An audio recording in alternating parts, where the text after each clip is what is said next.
Hello guys, welcome to our YouTube channel Login 8. In today's video, I'm going to guide you guys on how to fix photo mode not working on TikTok. For that, make sure to watch the video till the end and you'll be able to do it in no time. First of all, tap open your TikTok app. After that, you'll be loaded to a page interface something like this. Then you can see a profile icon on the right lower corner. Tap on your profile icon. After that, you'll be on your profile page of TikTok. Then you can see a three-lined option on the right upper corner. Tap on the hamburger icon. After that, a menu like this will pop up and you can see settings and privacy as the last option. Tap on it. Then in the settings and privacy page, you'll have to scroll to the bottom of the page. And in the second last sector, you can see report a problem as the first option. Tap on report a problem.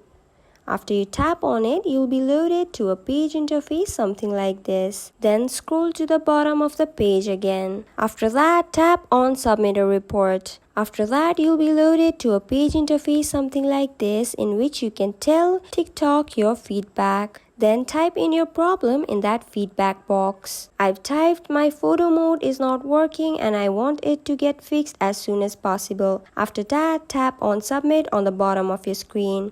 After you tap on submit, your feedback will be submitted and TikTok will contact you after a while. So that's it for the video guys. I hope the video was informative. Don't forget to like, share and subscribe. Till then, keep watching.